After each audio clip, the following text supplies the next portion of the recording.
आवाज येतोय सगळ्यांना?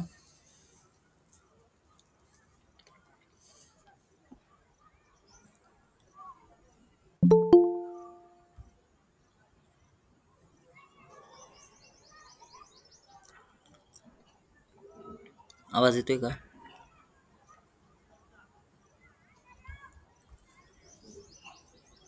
ओके. काल आपलं समास प्रकरण कंप्लीट झालं होतं. जे समासचे एक्झाम्पल्स होते ते सॉल्व केले का सगळ्यांनी?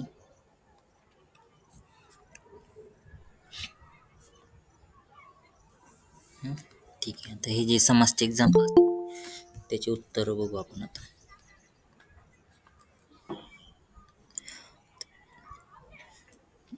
पहिले एक्झाम्पल आहे बघा, याच्यामध्ये अव्ययभाव समासाचा समास विग्रह करायचा आहे. उपदिशाम काय होईल त्याचा विग्रह? उपदिशामचा विग्रह काय होईल? दिशः समीपम.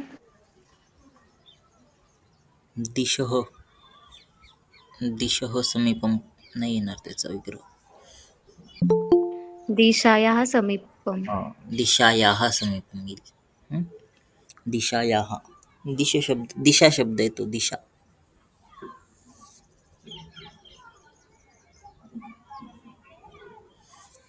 दिशायाः समीपम.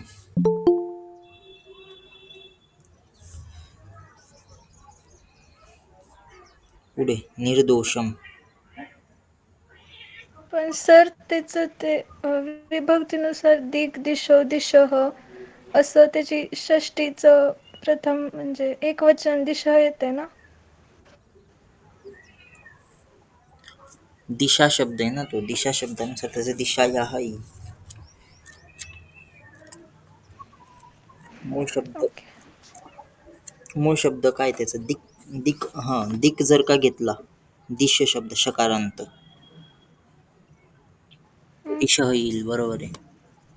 दिक शब्द आहे मूळ शब्द त्याचा, शकारांत दिश. बरोबर आहे त्याचं. दिशः समीपम षष्टी.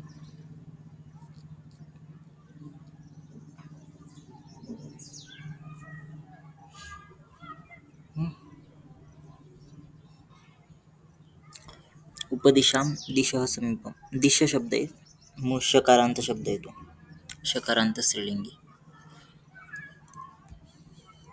निर्दोषम दोषाणा अभाव. दोषानाम अभाव.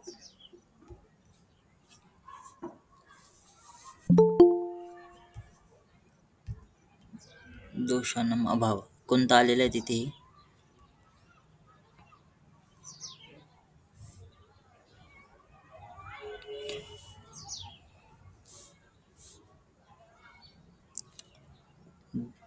अव्यय कोणतं आहे? नीर हे अव्यय अभाव दर्शवतं. नीर अव्यय त्या ठिकाणी अभाव दर्शवण्यासाठी आलेले. दोषानाम अभाव. पुढे यथामती.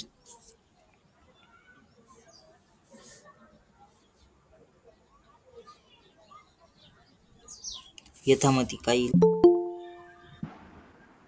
मतिम अनतिक्रम्य. मतिम अनतिक्रम्य. मतिम अनतिक्रम्य. कोणता अव्यय आलेला आहे तिथे?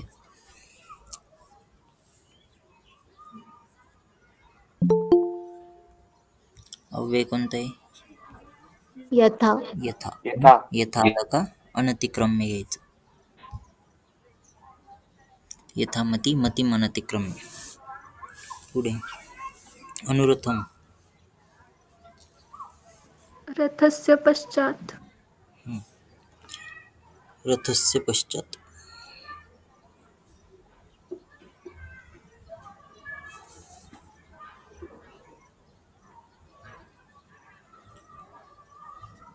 प्रतिक्षणम. क्षणे क्षणे. क्षणे.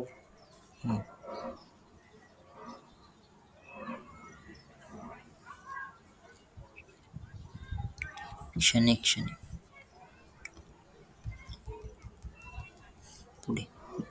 तर इथे विग्रह दिलेला आहे पुढच्या उदाहरणांमध्ये, त्याचा समस्त पद लिहायचंय.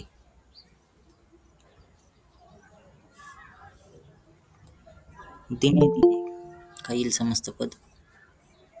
प्रतिदिनम. प्रतिदिनम. दिने दिनेचा विग्रह येईल, समस्त पद येईल प्रतिदिनम. नंतर शक्तिम अनतिक्रम्य. यथाशक्ती. यथाशक्ती. यथाशक्ती. बरोबर.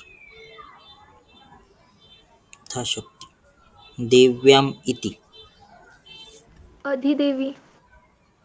अधिदेवी.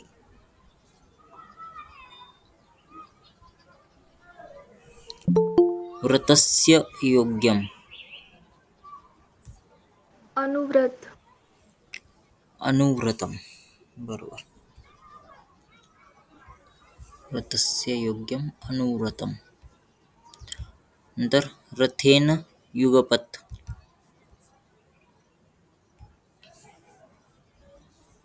रथेन युगपत. सरथम. बरोबर. सरथ. सरथम. मैल शेवटी. सरथम. ठीक आहे. आता पुढे हे अव्ययभाव होता. बरोबर आले सर्वांची उत्तर.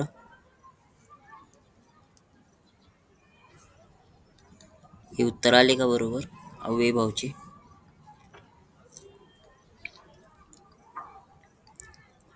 ठीक आहे. पुढचं बघा विभक्ती तत्पुरुष. आता इथे समास विग्रह करायचा आणि प्रकार पण सांगा कोणत्या प्रकारचा आहे विभक्ती तत्पुरुष. चौरभयम. चौरात भयम. प्रकार पंचमी. पंचमी विभक्ती. पंचमी तत्पुरुष. कलहरुची.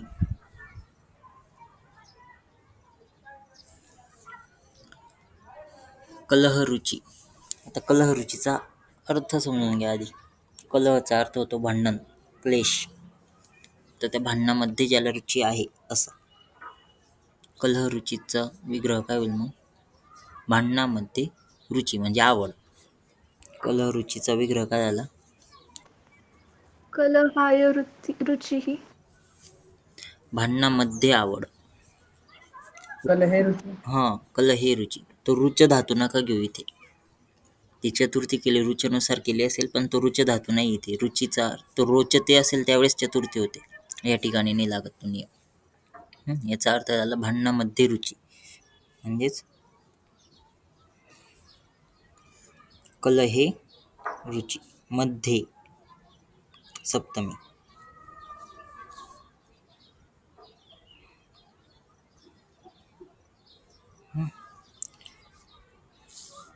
पुढे नखभिन्न.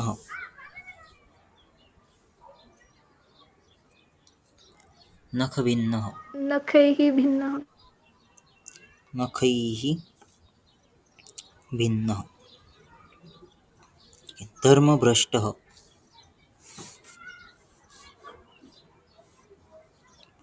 धर्मभ्रष्ट. धर्मात भ्रष्ट. धर्मात भ्रष्ट. प्रकार पंचमी तत्पुरुष.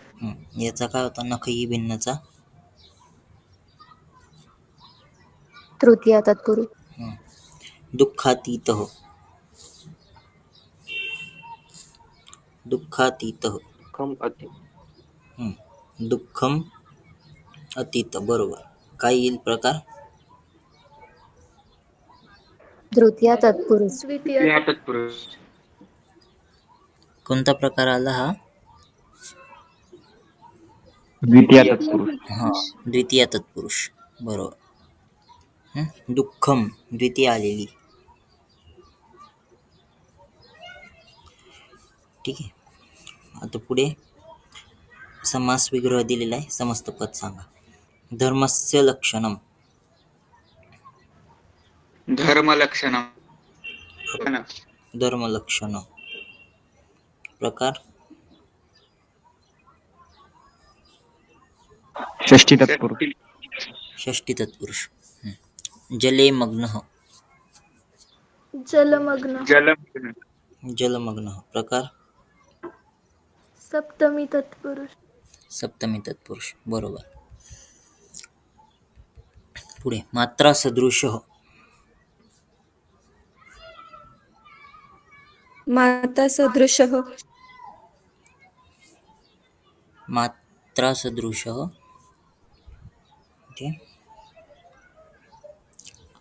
माता सदृश किंवा मातृसदृश असे दोन्ही येऊ शकतात त्या ठिकाणी. माता सदृश. प्रकार कोणता येईल याचा?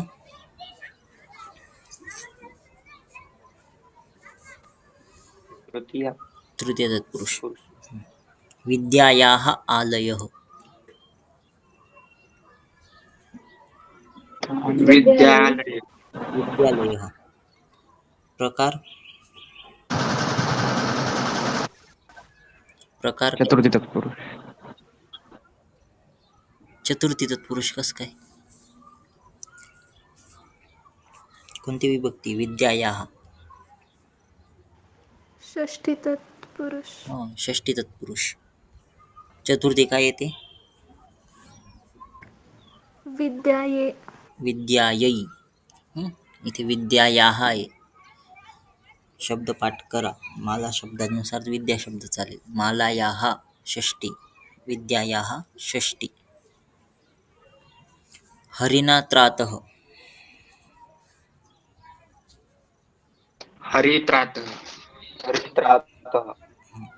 हरित्रातः. तृतीया. बरोबर. तृतीय तत्पुरुष. ठीक आहे. पुढे सांगा आता. कर्मधारय समास आहे पुढचा प्रकार. समास विग्रह करायचा आहे तिथे. नीलमेघम. नीलम मेघम. नीलम मेघम. कर्मधारय. कोणतंही त्याच्यामध्ये विशेषण विशेषण. विशेषण विशेष संबंध. तर शूद्रपत्नी.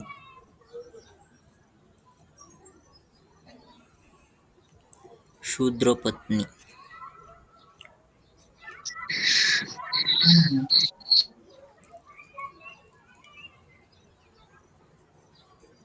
काय येईल विग्रह?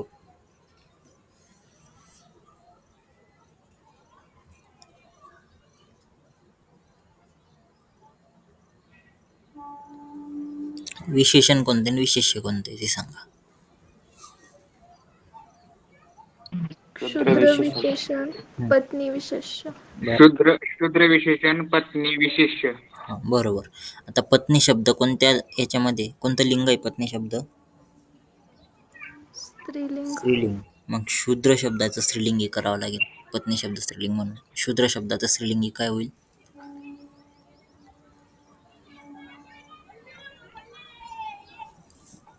शूद्रा पत्नी. बरोबर. शूद्रा पत्नी. शूद्रा पत्नी.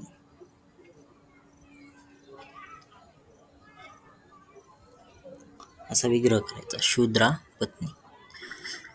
आधी विशेषण कोणतं आणि विशेष्य कोणतं ते वेगळं करायचं आणि विशेष्याच्या लिंगवचन विभक्तीनुसार मग विशेषणाचं लिंगवचन बरोबर त्या ठिकाणी अरेंज करायचं. कृष्ण सर्पः. कृष्णः सर्पः. बरोबर. कृष्णः सर्पः. उत्तमजनाः.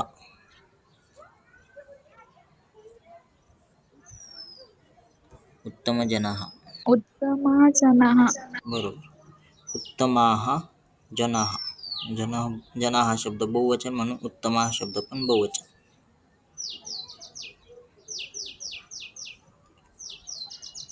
छिन्नद्रुमः.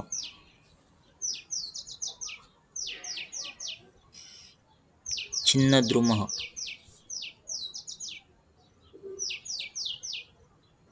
काय येईल छिन्नद्रुमाचं? सर मीनिंग सांगा ना त्याचं. द्रुमचा अर्थ झाला वृक्ष आणि छिन्न म्हणजे तोडलेले.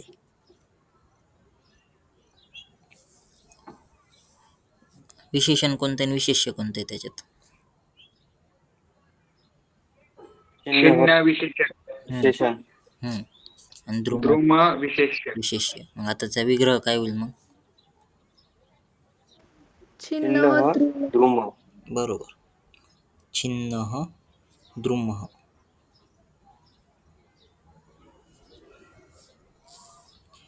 ठीक आहे, पुढे बघा आता समस्त पद लिहायचे. नर इव सिंह. नरः सिंह इव असं येते. काही नरसिंह. नरसिंह.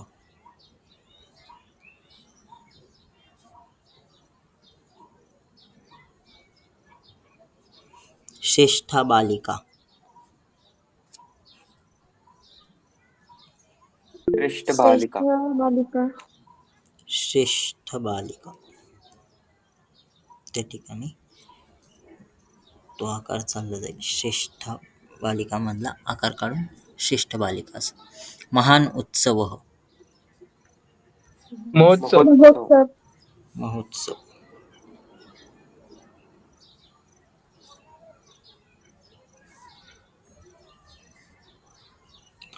चंद्र इव उज्ज्वलाः. चंद्रज्वालः. चंद्रोज्ज्वलः. चंद्रज्वालः. चंद्रोज्ज्वला. चंद्रोज्ज्वलाः.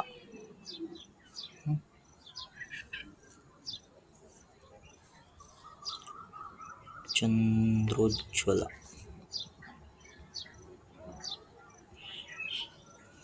चपलाः वानराः. चपलवानरः. चपलवानराः. बरोबर. हा होता कर्मधारय समास. तर द्विगु चप्पल म्हणजे चंचल का? चपल म्हणजे स्मार्ट. स्मार्ट चपल म्हणजे किंवा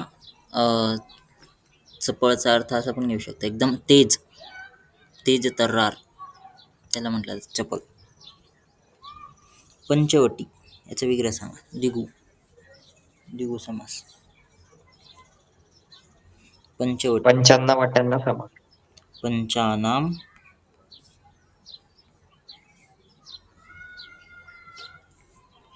वटीनाम समाहार. वटीनाम नदीप्रमाणे चालेल ना तो. वटीनाम समाहार.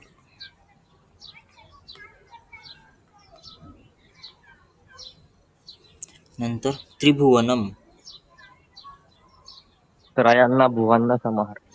त्रयानाम भुवनानाम समाहारः. एक तासावरती अनुस्वार द्यायचा किंवा म लिहायचा पुढे. भुवनानाम.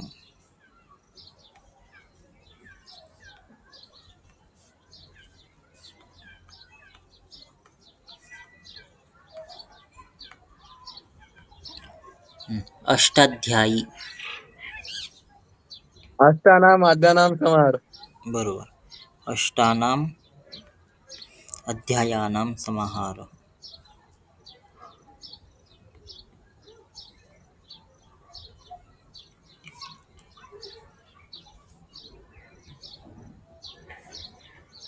पुढे पंचमुली.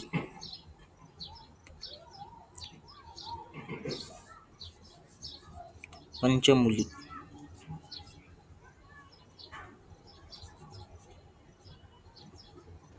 पंचानां मुलीनां समाहारः. पंचानाम मुलीनाम समाहार. चतुर्युगम.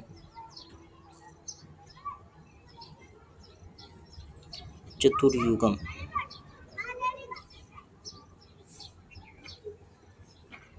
चतुरानां युगानां समाहारः. चतुरानाम किंवा मग चतुःनाम. चतुःनाम दोन्ही रूपात त्याचे. चतुःनाम युगानाम समाहार.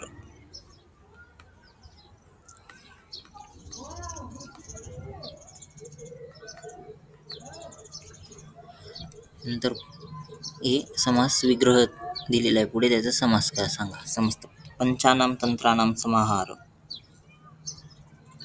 काय येईल? पंचतंत्र. पंचतंत्र. पंचतंत्र. पंचतंत्रम. पंचतंत्रम. त्रयाणाम फलानाम समाहार. त्रिफला. त्रिफला. त्रिफला. त्रिफळा. हं, त्रिफळा. त्रिफला. त्रयाणाम भुवनानाम समाहार. त्रिभुवनम. त्रिभुवनम. त्रिभुवन. हं, बरोबर. त्रयाणाम लोकानाम समाहार. त्रिलोका. त्रिलोकम. दशानाम मूलानाम समाहार. दशमूल. दशमूलम. दशमूल. हं? दशमूल. दशमूलम. हा म लावायचा शेवटी. पुढे नय तत्पुरुष समास. समास विग्रह सांगा. अनिच्छा. अनिच्छा. न इच्छा. न इच्छा. न इच्छा. हं? अनभिज्ञ. न अभिज्ञ. न अभिज्ञ. बरोबर. अचेतन. अचेतन. न चेतन. न चेतन.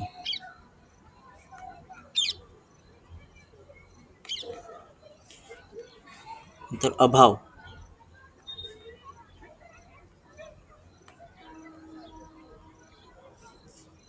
अनभाव. न भाव. हं. न भाव.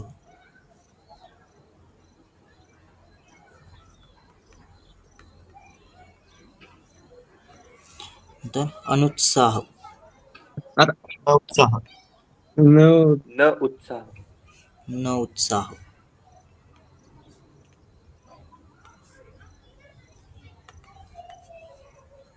नंतर हा दंडक द्यायचा. प्रत्येक विग्रहानंतर दंडक द्यायचा.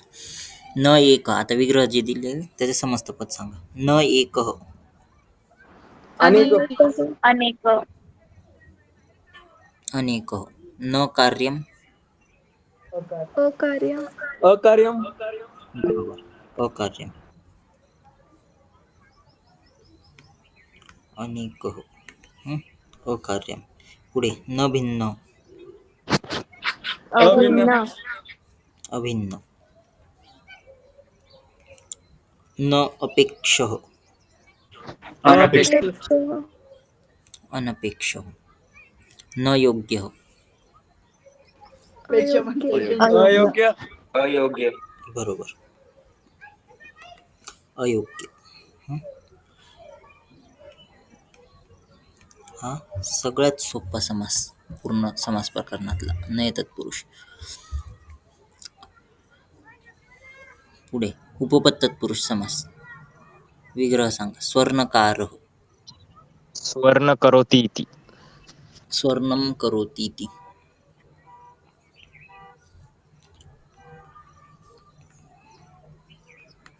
स्वर्णम करोति इति. पुढे विद्याधर. विद्यां धारयति इति. विद्यां धारयति इति.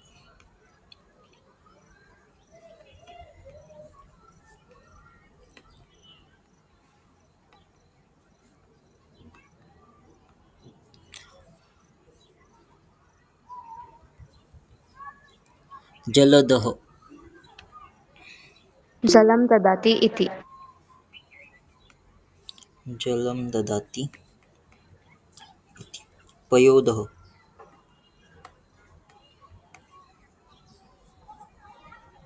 पयोदः.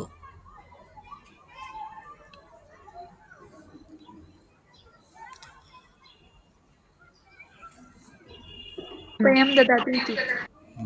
वयं ददाति. वयं ददाति इति. बरोबर. इंद्रजीतः.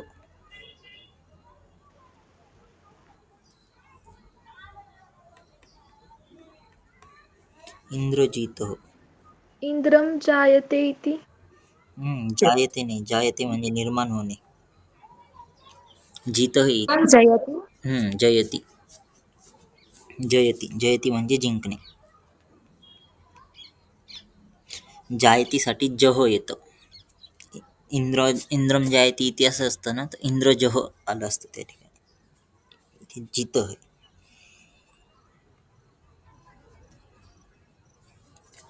पुढे वेदान वेत्ती इति.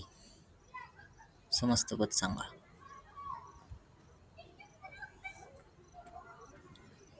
आता वेत्ती शब्द आहे.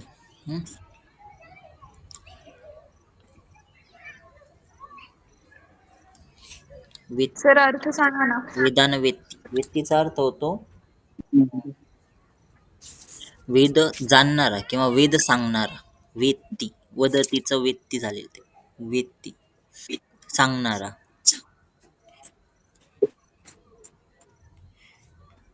त्याचं होईल वेदवेत्त. वेदान वेत्तीचं इतिचं येईल वेदवेत्ता. सर्वम ददाती इति. सर्व देवता. सर्वत. ददाती इति ददाती. सर्वत. सर्वदह. जसं जलदह जलम ददाती इति जलदह. सर्वम ददाती इति सर्वदह. चर्मम करोति इति. चर्मकार. चर्म चर्मकार. चर्मकार. बरोबर. चर्मकारः. हे विग्रह लक्षात घ्या आधीचे. स्वर्णम करोति इति स्वर्णकार. चर्मम करोति इति चर्मकार. गृहे तिष्ठति इति. तर तिष्ठतीसाठी काय येतं? प्रत्यय लावल्यावर गृहस्थ गृहस्थ. मूळ धातू स्थाय तिष्ठतीचा. स्था तिष्ठति गृहस्थ. पद्मायां जायते इति. पद्मजय. पद्मजः. पद्मजः.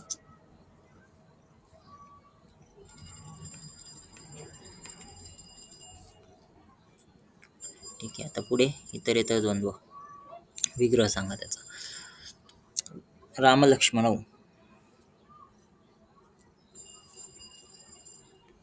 रामच लक्ष्मणच. रामः च लक्ष्मणः च.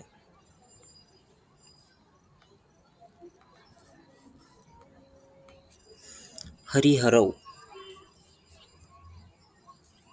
हरिचः हरिचः. हरिः च. दुसरं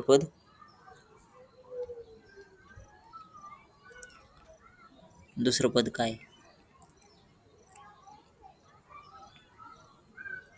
हरिः च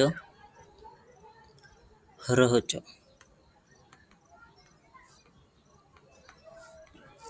हरिः च हरः च येईल दुसरं पद. शब्दार्थौ.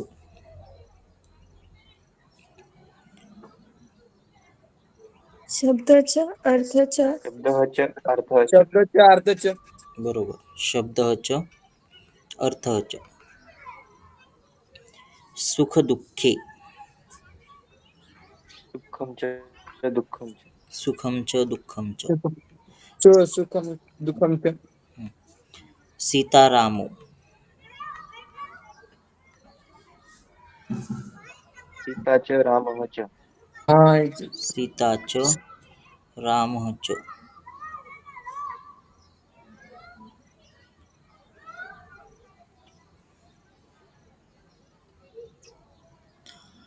ठीक आहे. आता पुढे विग्रह दिलेला आहे. समास सांगा. कंदम च मूलम च. कंदमुलं. कंदमुलं नाही. कंदमुलं. राम लक्ष्मण. कंदमुले कंदमुले. मुले का बरं?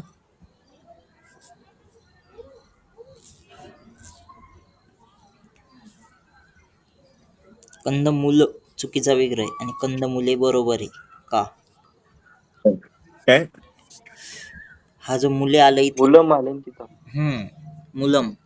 तर ते वनासारखे चालते, नपुंसकलिंग आहे. बरोबर बरोबर. त्याच्यामुळे मुलम नपुंसकलिंगी म्हणून त्या ठिकाणी त्याचं द्विवचन होईल मुले. कंद आणि मूल द्विवचन आहे म्हणून ते कंदमुले आलं. कंदमूल हा शब्द, कंदमूलह हा विग्रह नाही येणार, कंदमुले हा विग्रह येईल त्याचा. हो, समस्त पद येईल. रामः च लक्ष्मणः च. राम लक्ष्मणो. हम्म. राम लक्ष्मणो. सर एक डाऊट होत. हा बोल. सर ते मुले कसा आला? कंदमुलं येईल ना? नाही, मुलं. मूल शब्द मुलम शब्द आहे ना तो. मुलम शब्द वनम प्रमाणे मुलम. चालणार. वनम. वनम वने वनानी प्रथमा, तसं मुलम मुले मुलानी द्वितीया. आता ज्यावेळेस आपण समस्त पद बनवतो त्यावेळेस दुसऱ्या नंबरला जे पद आहे त्याच्यानुसार पूर्ण समस्त पदाचं लिंगवचन विभक्ती घेतो. मग मुलमनुसार त्या ठिकाणी 2 गोष्टी आलेल्या आहे, कंद आणि मूल, म्हणून मुलमनुसार त्याचं द्विवचन घेतलं मुले. मुलम सर नपुंसकलिंग. जर कंदमुलं लिहिलं असतं तर मार्क भेटले असते. नाही चुकीचा आहे तो समस्त पद. कंदमुलह नाही येणार, कंदमुले येईल त्याचं समस्त पद. दुसऱ्या नंबरला कोणता शब्द आहे तो बघायचा. तो नपुंसकलिंगी राहिला तर त्याच्यानुसार द्विवचन घ्यायचं. इथं आपण मुलमनुसार द्विवचन घेतलं. हा शब्द होता ना दुसऱ्या नंबरला, याच्यानुसार घेतलं मुले. हो. मुले. पुढे पतीच पत्नीच.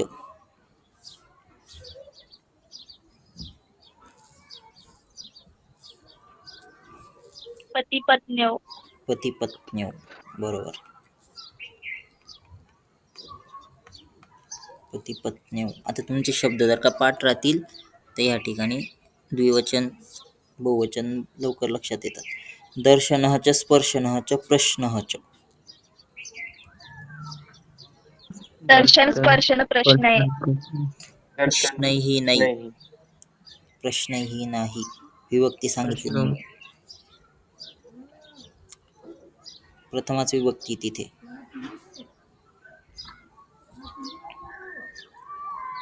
दर्शन स्पर्शन. पुढे काय? प्रश्न शब्दाचं कोणतं रूप? प्रश्नः. प्रश्न. प्रश्नः.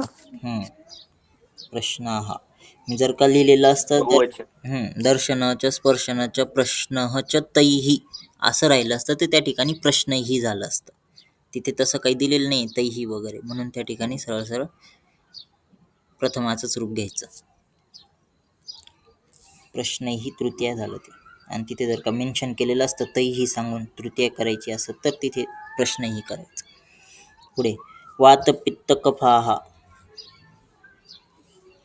वात पित्त कफाः. वात पित्त कफाः त्याचं समस्त पदच येते. वातच पित्तच कफच. ठीक आहे. पुढे समाहार द्वंद्व. वरचा कोणता द्वंद्व होता? वरती जो प्रकार बघितला इतरेतर होता. ते समाहार द्वंद्व. सर्पनकुलम.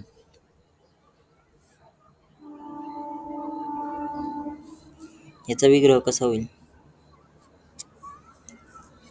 सर्पं च नकुलं एतयोः समाहारः. सर्प च नकुलः च. एतयोः समाहारः. बरोबर. एतयोः. एतयोः का बरं घेतलं? द्विवचन. 2च गोष्टीत. आता इथे पाणीपादम याचा विग्रह काय होईल? पाणी च पादौ च एतेषां समाहारः. बरोबर. पाणी च पादौ च एतेषां समाहार.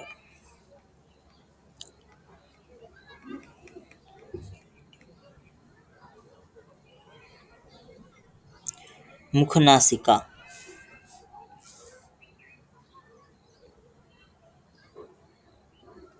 मुखं च नासिका एतयोः समाहारः. मुखम च नासिका च एतयोः समाहार. बरोबर. पुढे काकश्च उलुकश्च एतयोः समाहार. याचं समस्त पद सांगा. काकोलुकम. काकोलुकम.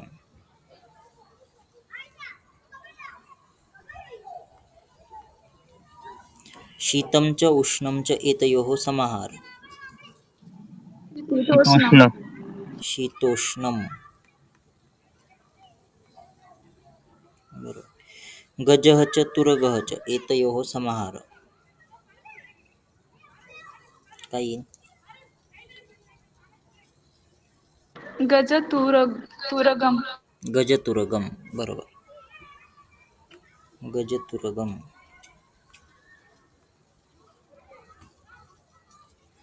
तुरग म्हणजे घोडा.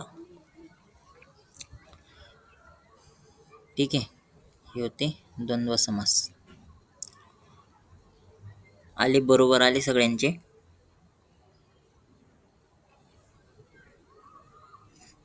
समास आले सगळ्यांचे बरोबर. हा सर जवळपास आले. ठीक आहे. तुम्हाला हो सर, काही चुकले, काही करेक्ट आहे. तुम्हाला आन्सर की पाठवेल, करेक्ट करा त्याच्यातून. हो ठीक आहे. सर. आता आज आपण प्रत्यय प्रकरणाला सुरुवात करणार होतो. आता प्रत्ययमध्ये आपण आधी उपसर्ग बघितलं होतं. उपसर्ग शब्दाच्या कोणत्या बाजूला लागतात? शब्दाच्या आधी लागतात. पूर्वी. उपसर्ग शब्दाच्या आधी लागतात. म्हणजे शब्दाच्या आधी जो शब्द लागतो त्याला म्हटलं जातं उपसर्ग. आणि धातू किंवा शब्द. आणि धातूच्या नंतर ज्या गोष्टी लागतात किंवा धातूच्या नंतर जे शब्द जोडले जातात त्यांना म्हटलं जातं प्रत्यय. प्रिफिक्स आणि सफिक्स या दोन टर्म्स आहेत इंग्लिशमधल्या. तर प्रिफिक्स म्हणजे उपसर्ग आणि सफिक्स म्हणजे प्रत्यय असं समजू शकता तुम्ही. तर धातूनंतर जो शब्द जोडल्यावर त्या धातूचं नाम किंवा अव्ययांमध्ये रूपांतर होतं त्याला म्हटलं जातं प्रत्यय. आता प्रत्यय जोडल्यानंतर धातूचं रूपांतर एकतर अव्ययामध्ये होतं किंवा मग धातूचं विशेषण तयार होतं. त्यालाच नाम असं म्हटलेलं आहे. नाम तयार होतं किंवा विशेषण तयार होतं. तर प्रत्ययाचे प्रकार दिलेले आहेत. तक, तवतू, तव्य, तनियर, त्वा, लेप, तव, नंतर शत्रुशानच असे प्रत्ययाचे प्रकार आहेत. तर पहिला जो प्रकार आहे तो आहे तक तवतू. दोन प्रकारचे प्रत्यय, त प्रत्यय आणि तवतू प्रत्यय. आता दोघांमध्ये काय होतं, तर त आणि तवतू प्रत्यय धातूला जोडल्यानंतर कर्मणी भूतकाळवाचक कृदंत तयार होतो. कृदंतलाच म्हटलं तर धातू साधित विशेषण. धातू साधित विशेषण म्हणजे असं विशेषण जे धातूपासून तयार झालेलं आहे. धातूपासून ते तयार झालं म्हणून त्याला म्हटलं तर धातू साधित विशेषण. किंवा आता त आणि तवतू प्रत्यय तयार झाल्यावरती भूतकाळवाचक कृदंत तयार होतो. मग तो कर्मणी आणि कर्तरी दोन प्रकारचा असतो. तर कर्मणी कोणत्यामध्ये होतो, कर्तरी कोणत्यामध्ये होतो ते खाली जेव्हा आपण प्रत्यय बघू त्यावेळेस कळेल. दोन प्रकारचे कृदंत तयार होतात, एक कर्मणी भूतकाळवाचक आणि एक कर्तरी भूतकाळवाचक. पहिलं बघा त प्रत्यय. आता त प्रत्यय धातूला जोडल्यानंतर कर्मणी भूतकाळवाचक कृदंत तयार होतो. कर्मणी भूतकाळवाचक कृदंत तयार होतो. आणि कर्मणी भूतकाळवाचक कृदंत हा कर्मणी वाक्य जेव्हा भूतकाळामध्ये असतं त्यावेळेस क्रियापदाच्या ऐवजी वापरतो. आता दोन प्रकारचे वाक्य आहेत, एक कर्तरी आहे आणि एक कर्मणी आहे. आता कर्मणी आता याचे शॉर्टमध्ये नियम लक्षात घ्या कर्तरी कर्मणीचे. कर्तरी वाक्यामध्ये कर्ता जो असतो तो प्रथम अविभक्तीत असतो. कर्म जे असतं ते द्वितीय अविभक्तीत असतं. आणि क्रियापद जे असतं ते कर्त्यानुसार असतं. क्रियापद ह्या ठिकाणी कर्तरी वाक्यामध्ये कर्त्यानुसार, या ठिकाणी वन जो घेतलाय वन म्हणजे कर्त्यानुसार. आणि कर्मणी वाक्यामध्ये बघा, कर्मणी वाक्यात कर्ता जो असतो तो तृतीय विभक्तीत असतो.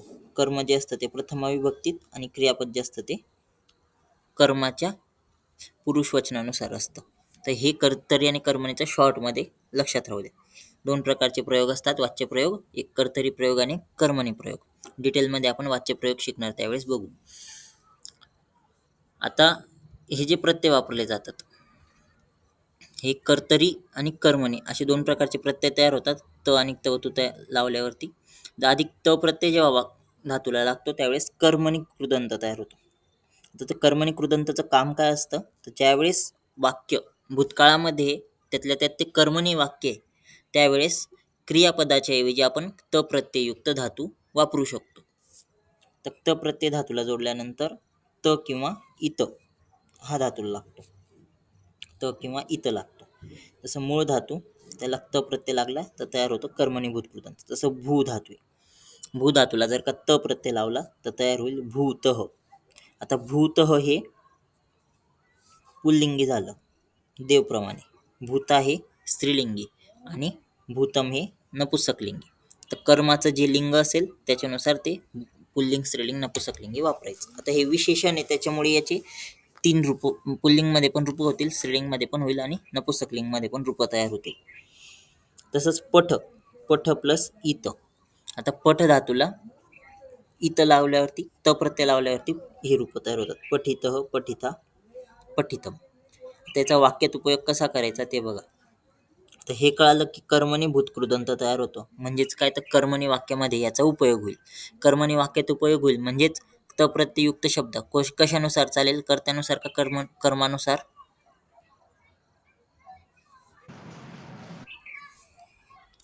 त प्रत्यय लागल्यावरती कर्मणी भूतकाळाचा कृदंत तयार होतो.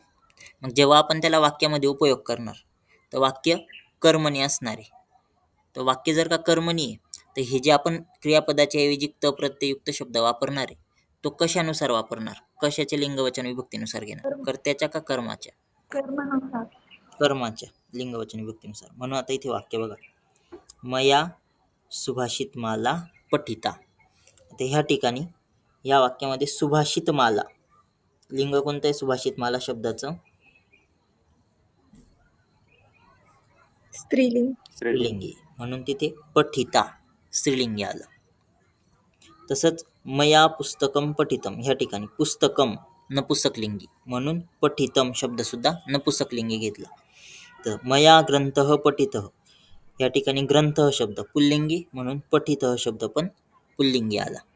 याचा अर्थ काय झाला, मया सुभाषित माला पठिता म्हणजे माझ्याद्वारे सुभाषित माला वाचली गेली, भूतकाळामधलं वाक्य. तसंच मया पुस्तकम पठितम, माझ्याद्वारा पुस्तक वाचले गेले. मया ग्रंथः पठित, माझ्याद्वारा ग्रंथ वाचला गेला, असे त्या ठिकाणी अर्थ होतो. सिंपल. त प्रत्यय लागल्यावरती वाक्य भूतकाळी असणारे, वाक्यामध्ये जे त प्रत्ययुक्त शब्द आहे हा क्रियापदाच्या ऐवजी आपण वापरणार, त्यातल्या त्यात कर्मणी असल्यामुळे कर्माच्या लिंग पुरुषनुसार त्याचं, लिंग आणि वचनानुसार त्याचं रूप घेणार त प्रत्ययुक्त शब्दाचं. कळलं. त हे त्याचं नाव आहे, तो त्याचं नाव आहे प्रत्ययचं. त्याच्यामध्ये धातूला प्रत्यय कोणते लागतात, त आणि इत, त किंवा इत प्रत्यय लागतात. ठीक आहे. त प्रत्यय कळाला, त प्रत्यय कळाला सगळ्यांना.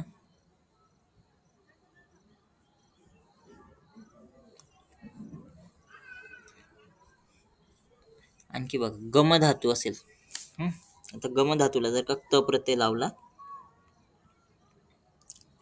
गम धातू प्लस त, रूप तयार होईल गतः. गमला त प्रत्यय लावल्यावरती रूप तयार होईल गतः.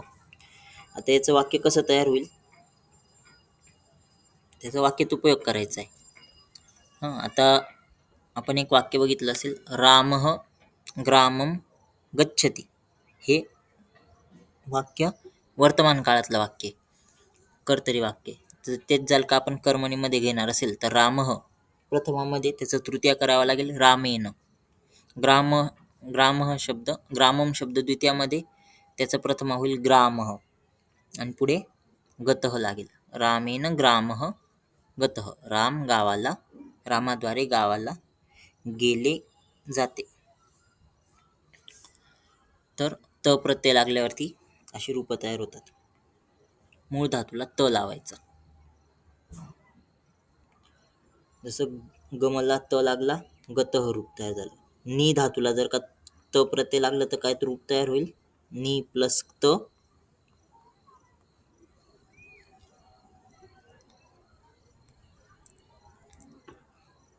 नी प्लस त काय रूप होईल तयार? नीतः. नीतः, बरोबर. नी प्लस त नीत. नीतः. पट प्लस त पठित. भू प्लस त भूतः. गम प्लस त गतः.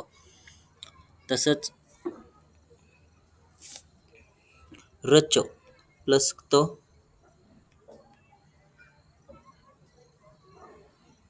रच प्लस त रचितः.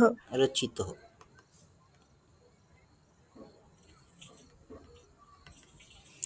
ठीक आहे, असे त्या ठिकाणी प्रत्यय तयार होतात आणि वाक्यामध्ये उपयोग करायचा असतो.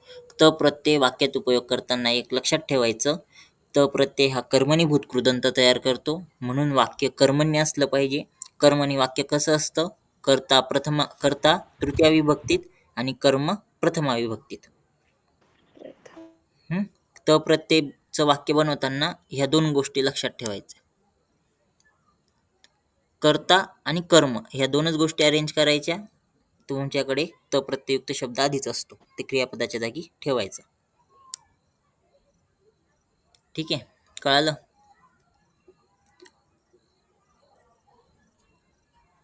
त प्रत्यय कळाला सगळ्यांना? सर थोडक्यात परत सांगा ना. सर थोडासा सांगा ना तुम्ही का म्हणले. आता त प्रत्यय लागल्यावरती धातूचं एक लक्षात घ्या. त प्रत्यय लागल्यावरती धातूपासून काय तयार होतं? त प्रत्यय धातूला जोडल्यानंतर तयार काय होतं? कर्मणी भूतकाळवाचक कर्मणी भूतकाळवाचक भूतकाळ. कृदंत. म्हणजेच काय, आता हे आपण जे तयार होतं कर्मणी भूत कृदंत ते क्रियापदाच्या ऐवजी आपण वापरू शकतो. त्याचा उपयोग क्रियापदाच्या ऐवजी करतो आपण. आता त प्रत्यय जेव्हा धातूला लागतो, त त्याचं नाव आहे. मूळ धातूला प्रत्यय काय लागणार? त किंवा इत. त किंवा इतः. जसं गम धातू आहे, गमला त प्रत्यय जर का जोडला, रूप काय तयार झालं? गतः. त लागला. नी आहे, नीला त प्रत्यय जोडला, रूप काय तयार झालं? नीतः. त लागला. रचला त प्रत्यय जोडला, रूप काय तयार झालं? रचितः. इत लागला. तर त त्याचं नाव आहे, मूळ धातूला त किंवा इत जोडायचा असतो. ठीक आहे, या 2 गोष्टी लक्षात घ्या. कोणत्या त प्रत्यय धातूला जोडताना मूळ धातूला कोणते दोन प्रत्यय लागतील? त आणि इत. सर त आणि इत. सर एक डाऊट. हा, इत कधी वापरायचं आणि त कधी घ्यायचं? आता इत कधी वापरायचं? मोस्टली ना अकारांत जे धातू असतात ना त्याच्यामध्ये इत लागतो. जसं पठ ओ आलेला आहे, त्याच्यामध्ये इत लागला. आणि इतर जे असतात ना त्याच्यामध्ये त लागतो मोस्टली. नीतः. रच ओ आलेला आहे, अकारांत होतोय म्हणून रचितः. तर असं त्या ठिकाणी होतं मोस्टली. हा जो नियम आहे हा आपण प्रोबॅबिलिटी वरून कन्सिडर केला की पठ ओ शेवटी लागतोय, तर आपण त्या ठिकाणी इत लावणार. ठीक आहे, धातूनुसार त्या ठिकाणी काही वेळेस त लागेल, काही वेळेस इत लागेल, पण हा प्रोबेबली हा रूल फॉलो होतो की पठ अकारांत असेल तर त्या ठिकाणी इत लागतो. पठितः, रचितः.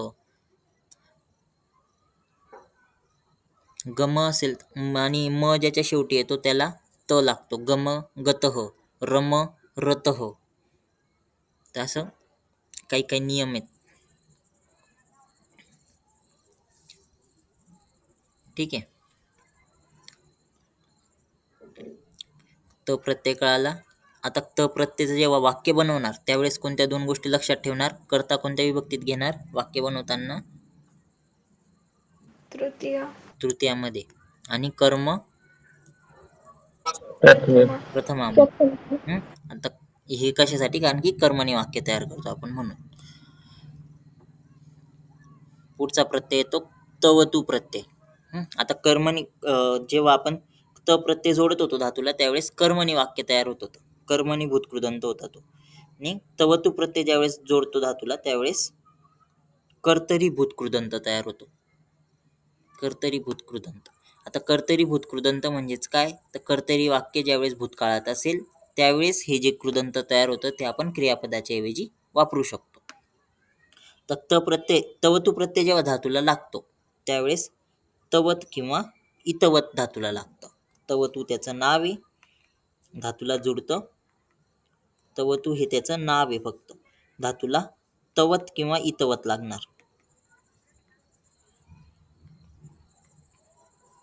तवत किंवा इतवत. जसं आता भू धातू आहे, आता भू धातूला तवत प्रत्यय लागला, तवतू प्रत्यय लागला म्हणजेच आपण त्या ठिकाणी तवत जोडणार, रूप तयार होईल भूतवत. पठ धातू आहे, पठ धातूला तवतू प्रत्यय जोडला, रूप तयार होईल पठितवत. आता हे जे रूप तयार झालेले आहे भूतवत आणि पठितवत, हे जे तयार होते एक तवतू प्रत्यय जोडल्यावरती ते एक प्रकारचं विशेषण आहे. विशेषण आहे म्हणजेच त्याची 3 रूपं होतील. पुल्लिंगनुसार रूप होईल, स्त्रीलिंगनुसार होईल, नपुंसकलिंगनुसार पण होईल. मग ते 3 रूपं कशानुसार चालेल, तर पुल्लिंगचं जे रूप आहे ते भगवत शब्दाप्रमाणे चालतं. भगवान, भगवंतो, भगवंत असं. तर तसंच भूतवत रूप जे तयार झालं ते पुल्लिंगमध्ये चालेल भूतवान, भूतवंतो, भूतवंत. स्त्रीलिंगमधलं जे रूप असतं ते नदी शब्दाप्रमाणे चालतं, नदी, नद्यो, नद्य. तसंच भू धातूचं भूतवत हे जे रूप तयार झालं स्त्रीलिंगमध्ये नदीप्रमाणे चालेल भूतवती, भूतवत्यो, भूतवत्य. नपुंसकलिंगमध्ये ते जगतप्रमाणे चालतं, भूतवत ॲज इट इज राहतं, भूतवत त्याचप्रमाणे राहतं नपुंसकलिंगमध्ये पण. ठीक आहे, इथपर्यंत कळालं. तवतू प्रत्यय धातूला जुळतो त्यावेळेस तवतू त्याचं नाव आहे. मूळ धातूला शब्द काय जुळतात, प्रत्यय काय जुळतात, तवत तवत आणि तवत इतवत. किंवा इतवत. तवत किंवा इतवत. पुल्लिंगमध्ये कशानुसार रूप चालतील, पुल्लिंगमध्ये भगवत. भगवत प्रमाणे भूतवान. आता एक आणखी सिंपल लक्षात ठेवा, इतकं नका लक्षात ठेवू. तवतू प्रत्ययमध्ये वान लावायचा, पुल्लिंगसाठी वान लावायचा, स्त्रीलिंगसाठी वती लावायचा. हे लक्षात घ्या, पुल्लिंगसाठी वान लावायचं, स्त्रीलिंगसाठी वती लावायचं. जसं भू, भूतवान, पठ, पठितवान. नी असेल तर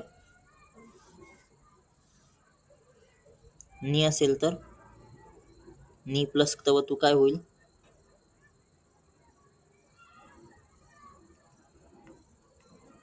नितवत.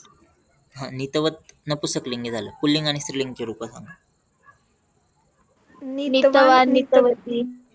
नितवान, नितवती.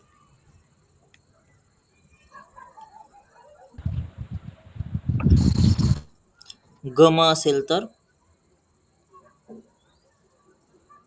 गम प्लस तवतू गतवान, गतवती, गतवत. गतवान, गतवती, गतवत. बरोबर, गतवान, गतवती, गतवत.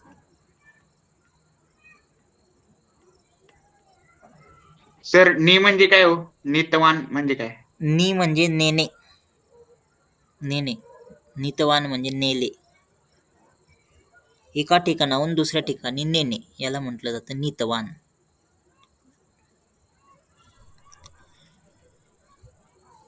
ठीक आहे, गम प्लस तवतू गतवान येईल. आता याचा वाक्यात उपयोग करताना कर्तरी वाक्य असल्यामुळे कर्ता प्रथमा विभक्तीत, कर्म द्वितीया विभक्तीत आणि क्रियापदाच्या जागी तवतू प्रत्ययुक्त शब्द. म्हणून इथे बघा, अहम पुस्तकम पठितवान, अहम पुस्तकम पठितवान. ह्या ठिकाणी पठितवान कशानुसार आलं, कर्तरी वाक्य म्हणजेच क्रियापद कशानुसार राहणार, क्रियापद नाही, हे कर्मणीभूत कृदंत कर्तरीभूत कृदंत कशानुसार घेणार आपण, कर्तरी वाक्य असल्यामुळे आता वरती जे बघितलं आपण कर्मणीभूत कृदंत बघितला, तर कर्मणी वाक्य असल्यामुळे कर्माप्रमाणे चालत होतं. ह्या ठिकाणी कर्तरी वाक्य म्हणजेच कशानुसार चालेल, कर्त्यानुसार. आता इथे कर्ता अहम आहे, आता इथे प्रत्यय वगैरे नाहीये, मी व हम, त्याच्यामुळे आपण पठितवानच घेणार. अहम असू द्या, त्वम असू द्या किंवा इतर कोणतंही असू द्या, पठितवान हाच प्रत्यय येईल. सा पुस्तकम पठितवती. आता इथे पठितवती घेतलं कारण की सा हे स्त्रीलिंगी होतं.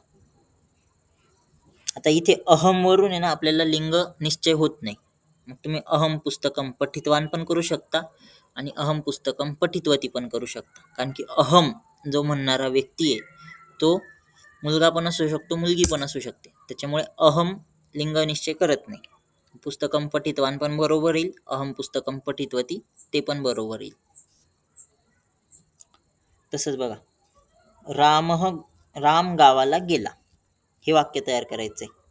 आणि आपल्याला गमधातूचं भूतकाळ रूपाऐवजी आपल्याला कृदंत वापरायचं आहे. त्या ठिकाणी काय येईल?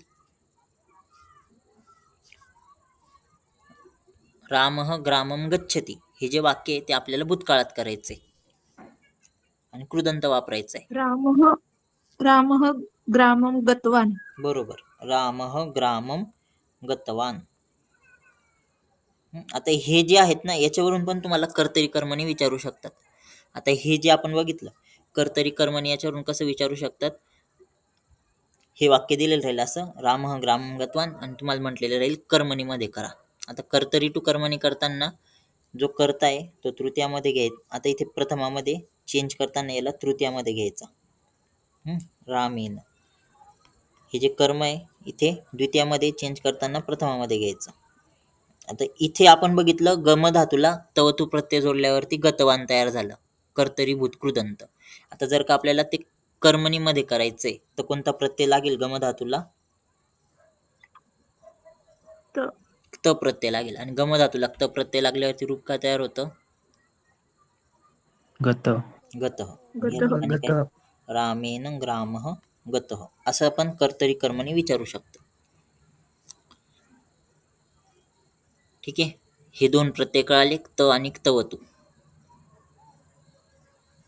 त आणि तवतू हे दोन प्रत्यय कळाले.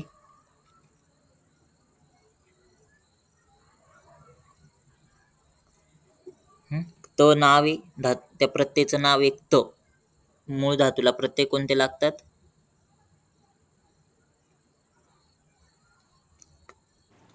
इत. त आणि इत. तवतू प्रत्ययाचं नाव आहे, मूळ धातूला प्रत्यय कोणते लागतात? तवत इतवत.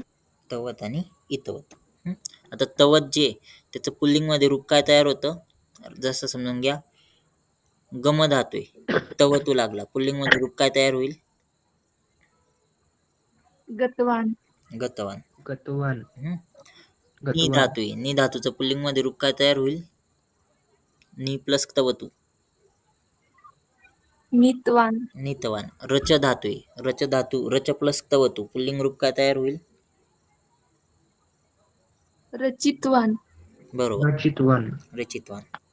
ठीक आहे, दोन प्रत्यय बघितले आपण, त आणि तवतू.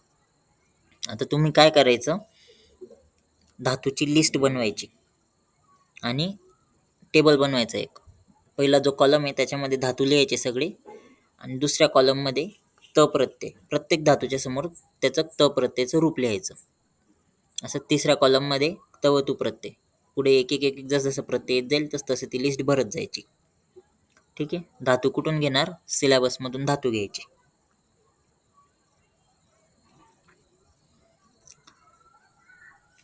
ठीक आहे,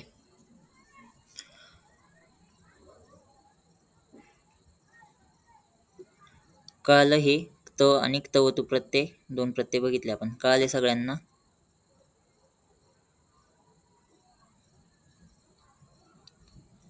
ठीक आहे, उद्या आपण याच्या पुढचे जे प्रत्यय ते बघू. वाक्यात उपयोग कसा करायचा ते कळालं या दोन प्रत्ययांचा.